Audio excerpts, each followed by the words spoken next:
সড়ক পথের মতো কিন্তু রেলপথেরও ট্রাফিক সিগন্যাল আছে। রেলপথের ট্রাফিক সিগন্যাল কিন্তু হচ্ছে মূল ৩টা, ৩ কালারের ট্রাফিক সিগন্যাল হয়। আর এমনিতে সিগন্যাল কিন্তু মোট ৪টা। তো ৩টার মধ্যে ৩টা হচ্ছে একটা সবুজ, একটা লাল আর একটা হচ্ছে হলুদ। এখন কিন্তু এই ট্রাফিকে সিগন্যালে দেখছেন সবুজ জ্বলছে। এই সবুজ মানে হচ্ছে ট্রেন যখন এই লাইন দিয়ে যাবে এখন, এখন ট্রেনের পুরো লাইন ক্লিয়ার আছে। সবুজ মানে পুরো লাইন ক্লিয়ার, এখানে কোনো ট্রেন দাঁড়াবে না।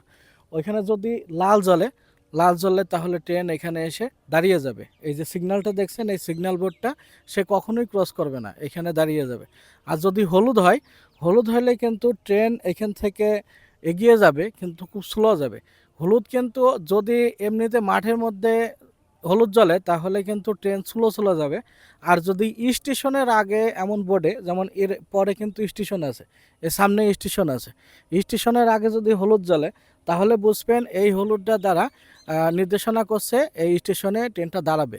হলুদটা কিন্তু হচ্ছে স্টেশনের আগে যদি হলুদ জ্বলে তাহলে কিন্তু সেটা স্টেশনে দাঁড়াবে। আর স্টেশনের আগে যদি এমন সবুজ জ্বলে তাহলে বুঝবেন এই ট্রেনটা এইখানে দাঁড়াবে না, একটানে বেরিয়ে যাবে। এখানে এই যে স্টেশন আছে এই স্টেশনে ট্রেনটা দাঁড়াবে না, সবুজটাতে এটা বোঝায়। আর লালটা দ্বারা সবসময় ডেঞ্জার, লাল যেখানে থাকবে সেখানেই ট্রেন দাঁড়িয়ে যাবে। আর একটা সিগন্যাল আছে, সেটা হচ্ছে সাদা সিগন্যাল। সাদা বাতিটা হচ্ছে মূলত যেখানে বড় স্টেশন, বড় স্টেশনে যখন হচ্ছে অনেকগুলো প্ল্যাটফর্ম থাকে, অনেকগুলো প্ল্যাটফর্মের বিভিন্ন প্ল্যাটফর্মে নির্দেশনা করে এই সাদা লাইট দ্বারা।